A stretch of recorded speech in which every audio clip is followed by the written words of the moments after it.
નમસ્કાર મિત્રો, સ્વાગત છે તમારું જ્ઞાન યાત્રા યુટ્યુબ ચેનલમાં એક નવા વિડીયોમાં. શિક્ષક બનવા માંગતા તમામ ઉમેદવાર માટે ખૂબ જ મોટા સમાચાર આવી રહ્યા. રાજ્ય પરીક્ષા બોર્ડ દ્વારા ટાટ એચએસ પરીક્ષાનું ઓફિશિયલ નોટિફિકેશન જે છે એ જાહેર કરી દેવામાં આવે છે. એટલે કે શિક્ષક અભિરુચિ કસોટી ઉચ્ચતર માધ્યમિક માટે જાહેરનામું રાજ્ય પરીક્ષા બોર્ડ દ્વારા જાહેર કરી દેવામાં આવે છે. તો આજના આ વિડીયોમાં અંદર આપણે ટાટ એચએસ પરીક્ષા વિશેની સંપૂર્ણ માહિતી જે છે એ મેળવવાના છીએ. પરીક્ષાની તારીખ કઈ રહેશે, ઓનલાઈન ફોર્મ તમે ક્યારે ભરી શકો, લાયકાત શું રહેશે, વયમર્યાદા શું હશે અને પરીક્ષાનો અભ્યાસક્રમ શું હશે, તેની સંપૂર્ણ ચર્ચા આપણે આજના આ વિડીયોમાં અંદર કરવાના છીએ. તો તમે સબસ્ક્રાઇબ કરી દેજો અમારા ચેનલને. જોઈ શકો છો એ પ્રમાણે રાજ્ય પરીક્ષા board teacher aptitude test higher secondary 2026 notification શિક્ષક અભિરુચિ કસોટી ઉચ્ચતર માધ્યમિક 2026 જાહેરનામું તારીખ 5/2/2026ના રોજ જે છે એ જાહેર કરવામાં આવ્યું છે. અમે અહીંયા તમામ ઇન્ફોર્મેશન આપેલી છે એ પ્રમાણે શિક્ષણ વિભાગના ઠરાવથી જે છે સરકારી અને ઉચ્ચતર ખાનગી માધ્યમ સરકારી અને ખાનગી ઉચ્ચતર માધ્યમિક શાળામાં શિક્ષક તરીકેની ઉમેદવારી કરવા માટે નિયત લાયકાત ધરાવતા ઉમેદવાર માટે શિક્ષક અભિરુચિ કસોટી ઉચ્ચતર માધ્યમિક પરીક્ષા યોજવા માટે રાજ્ય પરીક્ષા બોર્ડ ગાંધીનગરને અધિકૃત કરવામાં આવેલ છે. તો સરકારી અને ખાનગી ઉચ્ચતર માધ્યમિક શાળાઓ એટલે કે ધોરણ 11 અને 12ની અંદર શિક્ષક બનવા માટે ટાટ હાયર સેકન્ડરી પરીક્ષા જે છે લેવામાં આવે છે અને એની ઇન્ફોર્મેશન તમે અહીંયા જોઈ શકો છો આપેલી છે એ પ્રમાણે જાહેરનામું પ્રસિદ્ધ કરવાની તારીખ 5/2/2026ના રોજ આ જાહેરનામું જે છે બહાર પાડવામાં આવ્યું છે. ઉમેદવારો માટે ઓનલાઈન રજિસ્ટ્રેશન ફોર્મ ભરવાનો સમયગાળો તારીખ 10/2/2026થી તારીખ 19/2/2026 દરમિયાન તમે ટાટ એચએસ માટે ઓનલાઈન ફોર્મ જે છે ભરી શકો છો. ઓનલાઈન ફી ભરવાનો સમયગાળો 10/2/2026થી 20/2/2026ની પ્રાથમિક પરીક્ષાની તારીખ તમે જોઈ શકો છો 29/3/2026ના રોજ ટાટ એચએસ માટેની જે પ્રિલિમ એક્ઝામ છે એ લેવામાં આવશે. ટાટ એચએસ પ્રિલિમ્સ એક્ઝામ 29/3/2026ના રોજ લેવામાં આવશે. મુખ્ય પરીક્ષા વર્ણનાત્મક લેખિત સ્વરૂપે તો તમે જોઈ શકો છો કે મે 2026ની અંદર સંભવિત લેવામાં આવશે. તારીખ 5/2/2026ના રોજ ઓફિશિયલ આ જે છે તે નોટિફિકેશન આવી છે. ઉમેદવારો જે છે 10/2/2026ની તારીખ 19/2/2026 દરમિયાન ઓનલાઈન ફોર્મ ભરી શકે છે અને 29/3/2026ના રોજ પ્રિલિમ એક્ઝામ છે. અંદર મે 2026ની અંદર તમારી મેન્સ એક્ઝામ જે છે લેવામાં આવી શકે છે. પછી આગળ ઇન્ફોર્મેશન આપવામાં આવેલી છે કે વિષય તો ગુજરાતી માધ્યમ માટે તમે જોઈ શકો છો કે નીચે પ્રમાણેના વિષયો છે: account and commerce, biology, chemistry, computer, economics, English, geography, Gujarati, Hindi, history, agriculture, maths, philosophy, physics, politics science, psychology, પછી Sanskrit, sociology, statistics, physics, education and social science. તો આટલા સબ્જેક્ટ માટે ગુજરાતી માધ્યમની અંદર પરીક્ષા લેવામાં આવશે. અંગ્રેજી માધ્યમ માટે account and commerce, biology, chemistry, computer, economics, English, Gujarati, Hindi, maths, physics, psychology, sociology, statistics, physics, education અને હિન્દી માધ્યમ માટે account and commerce, economics, Hindi, English, psychology and sociology. તો આટલા સબ્જેક્ટ માટે ગુજરાતી માધ્યમ, અંગ્રેજી માધ્યમ અને હિન્દી માધ્યમની અંદર ટાટ હાયર સેકન્ડરી જે આ પરીક્ષા છે એ લેવામાં આવશે. પછી તમામ પરિપત્રો જે છે અહીંયા જોડવામાં આવેલા છે. તમારી શૈક્ષણિક લાયકાત શું હોવી જોઈએ ટાટ પરીક્ષા આપવા માટે? તો નોંધાયેલી સરકારી અને ખાનગી ઉચ્ચતર માધ્યમિક શાળાઓમાં સંબંધિત વિષયના શિક્ષક તરીકેની ઉમેદવારી કરવા માટે રાજ્ય સરકાર દ્વારા નક્કી થયેલ અને તેમાં વખત થતા સુધારા વધારા સાથે શૈક્ષણિક અને તાલીમની લાયકાત ધરાવતા ઉમેદવાર જ આ શિક્ષક અભિરુચિ કસોટી માટે ઉપસ્થિત થઈ શકશે. શૈક્ષણિક લાયકાતનો ઠરાવ જે છે અહીંયા નીચે પ્રમાણે આપવામાં આવેલો છે. જે વિદ્યાર્થીઓએ શૈક્ષણિક વર્ષ 2025 દરમિયાન અનુસ્નાતક ડિગ્રી અથવા તાલીમની લાયકાત છેલ્લા વર્ષમાં અભ્યાસ કરતા હોય તો તે વિદ્યાર્થી પણ ફોર્મ ભરી શકે છે.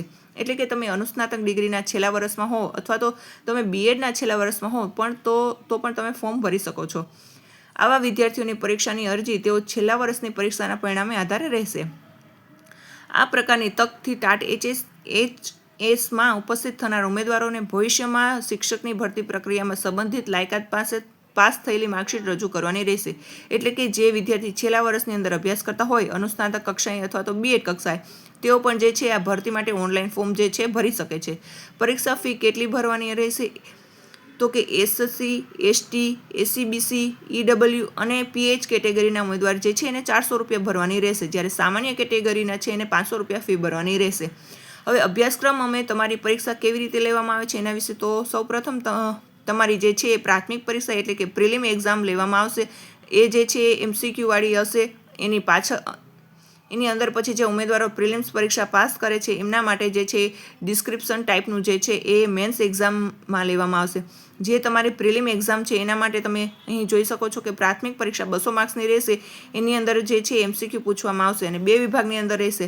વિભાગ 1 100 પ્રશ્નો રહેશે અને વિભાગ 2ની અંદર પણ 100 પ્રશ્નો રહેશે. 100 ગુણનો પ્રથમ વિભાગ તમારા ઉમેદવાર માટે એક સરખો રહેશે અને 100 ગુણનો બીજો વિભાગ છે એ તમે જે વિષય માટે એપ્લિકેશન આપેલી છે એ વિષય રહેશે.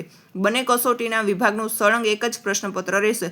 પ્રશ્નપત્રનો સમયગાળો 180 મિનિટનો રહેશે. દરેક પ્રશ્નોનો 1 ગુણ રહેશે અને 4 વિકલ્પો આપેલા હોય છે. તમારાથી તમારે જે છે સાચો વિકલ્પ જ પસંદ કરવાનો રહેશે અને 0.25 જે છે નેગેટિવ માર્કિંગ પણ રહેશે. એટલે કે તમારું પ્રિલિમ એક્ઝામ 200 માર્ક્સનું હશે. પહેલાં 100 માર્ક્સનું પેપર તમામ ઉમેદવાર માટે એક સરખું હશે અને બીજા તમે જે વિષય માટે એપ્લાય કર્યું હોય એ વિષયનું બીજું 100 માર્ક્સનું જે છે એ પેપર રહેશે. જે પહેલું 100 ગુણના પ્રશ્નો એની અંદર તમે જોઈ શકો છો સામાન્ય જ્ઞાન, શિક્ષણના વર્તમાન પ્રવાહોના 20 પ્રશ્નો અને 20 ગુણ, શિક્ષક અભિયોગ્યતાના 35 પ્રશ્નો અને 35 ગુણ, શિક્ષક મનોવિજ્ઞાનના 15 પ્રશ્નો અને 15 ગુણ, વર્ગ વ્યવહાર અને મૂલ્યાંકનના 10 પ્રશ્નો અને 10 ગુણ રહેશે. પછી તાર્કિક અભિયોગ્યતા એ જે છે 15 પ્રશ્નો અને 15 ગુણ રહેશે. તો પછી અંગ્રેજી માધ્યમની જાણકારી ધોરણ 12 સુધી 15 પ્રશ્નો અને 15 ગુણ. તો પછી આ પ્રમાણે તમે જોઈ શકો છો આ પ્રમાણે તમારો જે છે પહેલા 100 માર્ક્સનો આ પ્રમાણેનો સિલેબસ રહેશે. પછી જે બીજા 100 માર્ક્સ છે એના માટે તમે જોઈ શકો છો કે વિષય વસ્તુ 80 પ્રશ્નો 80 ગુણના, વિષય વસ્તુ આધારિત પદ્ધતિના પ્રશ્નો 20 ગુણના અને 20 પ્રશ્નો. તો આ પ્રમાણે તમારું જે છે પ્રિલિમ એક્ઝામ છે એ લેવામાં આવશે. 200 માર્ક્સની પેપર રહેશે. PDF તમને જે ટેલિગ્રામ ચેનલની અંદર મળી જશે. તમે ત્યાં જઈ વિગતવાર જે છે તે અભ્યાસ કરી શકો છો. પરીક્ષાનું માધ્યમ ગુજરાતી, હિન્દી, અંગ્રેજી તમે કોઈ પણ માધ્યમની અંદર આ પરીક્ષા જે છે આપી શકો છો. પછી તમારી જે મેન્સ પરીક્ષા છે પ્રાથમિક પરીક્ષા કટ ઓફ કે તેથી વધુ ગુણ મેળવનાર ઉમેદવારો મુખ્ય પરીક્ષા માટે જે છે લાયક થશે. આ મુખ્ય પરીક્ષાની અંદર 2 પ્રશ્નો રહેશે. પ્રશ્નપત્ર 1 ગુજરાતી, હિન્દી, અંગ્રેજી સજ્જતાના 100 પ્રશ્નો એટલે કે 100 ગુણનું પેપર રહેશે અને બીજું 2 વિષય વસ્તુ અને વિષય પદ્ધતિ સજ્જતાના 100 ગુણ રહેશે. આ મુખ્ય પરીક્ષા જે છે 200 માર્ક્સની રહેશે અને એનો જે છે વિષય વસ્તુનો અભ્યાસક્રમ ધોરણ 11 અને 12 ધોરણ 12નો રહેશે. કઠિનતા અને અનુબંધ અનુસ્નાતક કક્ષાનો રહેશે. એના પછી તમે જોઈ શકો છો કે પ્રશ્નપત્ર 1 100 ગુણ માટે તમને 150 મિનિટ અને પ્રશ્નપત્ર 2ના 100 ગુણ માટે 180 મિનિટનો સમયગાળો આપવામાં આવશે.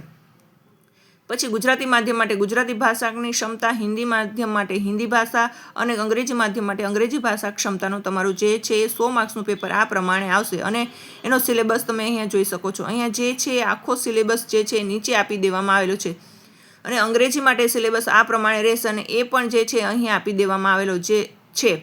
વિષય વસ્તુ અને વિષય પદ્ધતિ સજ્જતા એનો જે છે 100 ગુણ રહેશે અને એના માટેનું પ્રશ્નપત્ર એ કેવા પ્રકારનું પેપર પર પૂછાશે એ અહીંયા જે છે તમામ ઇન્ફોર્મેશન જે છે આપી દેવામાં આવી છે. આ PDF તમે ટેલિગ્રામ ત્યાંથી જઈ આ ઓફિશિયલ નોટિફિકેશન વિગતવાર વાંચજો. જો તમને તમામ ઇન્ફોર્મેશન જે છે એ ખબર પડશે. પ્રાથમિક પરીક્ષા માટે અને મુખ્ય પરીક્ષા માટે જે જનરલ કેટેગરીના ઉમેદવાર એમને જે છે 60% ગુણ મેળવવા જરૂરી છે.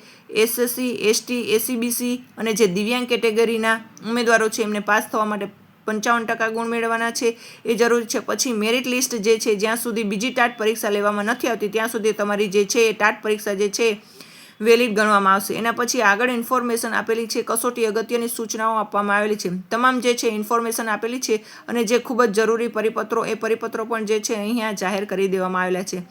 ઓનલાઈન ફોર્મ તમે તારીખ 10/2/2026થી તારીખ 19/2/2026 દરમિયાન ભરી શકો. આ ફોર્મ તમારે જે છે ઓજસની વેબસાઇટ પર જઈ અને ભરવાનું રહેશે.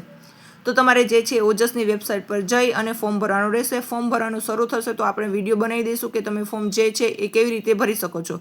ફી પણ તમારે જ્યાં છે એ ઓનલાઈન જ ભરવાની રહેશે અને પછી નીચે જે છે તમામ ઇન્ફોર્મેશન જે આપવામાં આવેલી છે.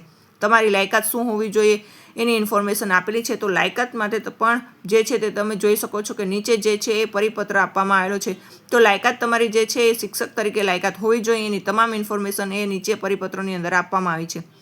કયા વિષય માટે તમારે શું લાયકાત હોવી જોઈએ અને જે જનરલ B.Ed કરેલું હોવું જોઈએ અને જે વિષય માટે ટાટ પરીક્ષા આપવા માંગતા હોય એ વિષય સાથે તમે જે છે અનુસ્નાતક કક્ષાએ કરેલું હોવું જોઈએ તો તમે જે છે તે ટાટ પરીક્ષા આપી શકો છો. આ તમામ પરિપત્ર તમે જે છે વિગતવાર વાંચજો તો જ તમને જે છે આ તમામ ઇન્ફોર્મેશન ખબર પડશે.